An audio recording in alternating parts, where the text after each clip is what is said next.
ja, z različnimi aktivnostmi, deljenje letakov in tako naprej, vsi trije podmladki si želimo, da referendum o arbitražnem sporazumu, da ljudje zavrnejo arbitražni sporazum o referendumu.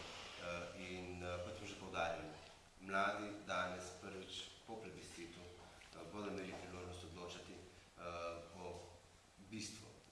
In mladi morajo reči da slovenski prihodnosti in da celovitosti slovenskega ozemlja. In mi kot podmladki političnih strank, ki se zavedamo, kakšna je odgovornost za prihodnost Slovenije, pač mlade bomo pozivali in njih pozivamo, da gredo na referendum in omenjeni arbitražni sporazum zavrnejo.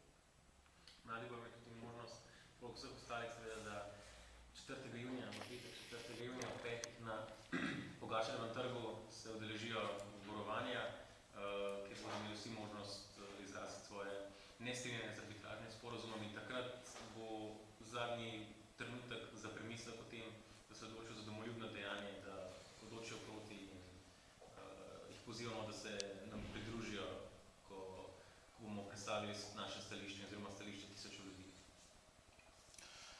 Ja, v novi generaciji pa seveda tudi Slovenska ljudska stranka organizira stojnice po vsej Sloveniji, kjer se pač poteka pogovor o arbitražnem sporazumu in se pravi neposredno z ljudmi pogovoriti, kakšni so argumenti za, kakšni so argumenti proti in seveda zakaj so argumenti proti bistveno močnejši kot argumenti za.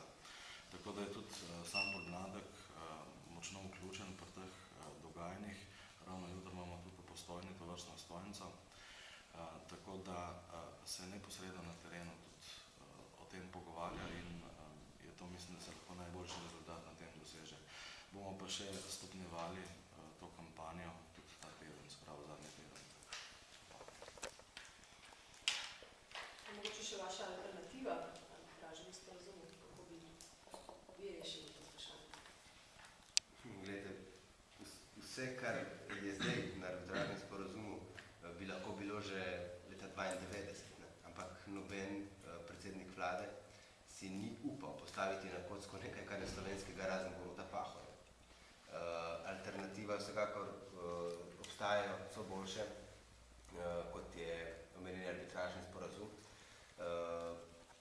Potrebno pa se je ponovno vrniti nazaj, začeti iz temeljev, se pogovarjati, kaj bi bilo najboljše. Omenjeni arbitražni sporazum vsekakor ni najboljše. No, vedno so, alternative so vedno pogajanja, to je dvostransko pogajanje. To mislim, da smo Slovenci to uspešno vodili v mandatu tudi prejšnje vlade. Do dogovora sicer ni prišlo, ker so bila stališča preveč vsak sebi, ampak to je vedno rešitev. Nam v Sloveniji se ne mudi, ne rabimo tvegati, nikako ne rabimo se skušati v takšno tveganje. Smo pa v zgodovini, v vsej tisočletni zgodovini Slovenije v najmočnejšem položaju, kar smo kadarkoli bili. Smo člani Evropske unije in smo svoje te glavne strateške cilje v veliki meri dosegli, Hrvati pa še morajo vstopiti v Evropsko unijo. Tukaj je naša priložnost, da tudi preko tega uveljavimo svoje interese, ki so popolnoma pravični. Žal, Hrvaška bo seveda na to morala nekoč pristati, ker je to zgodovinska resnica, to niso neke naše sebične zahteve, taka so dejstva. Seveda jih je pa potrebno, če jih kamorkoli predložimo, jih je potrebno to navesti in upoštevati. Tega ta arbitražni sporazum nažalost ne počne. Ni vključena eksekvojbona pravičnost.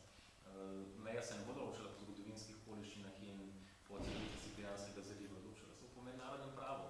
In to je popolnoma jasno. Vsak, ki je gledal nekaj soočen, točno ve, kako bo določena morska meja. Za tako določitev ne rabimo arbitražnega sodišča.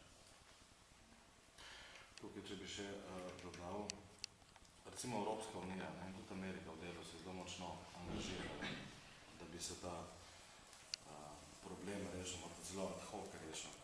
Ampak se moramo malce na problem tukaj postaviti malce širše pogled. Kajti po razpadu bivše Jugoslavije se ni nikdar definiralo na kakšni konferenci ali pa v kakšni drugi obliki.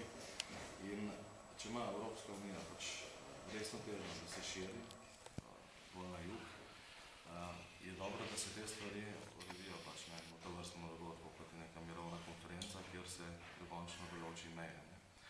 Zato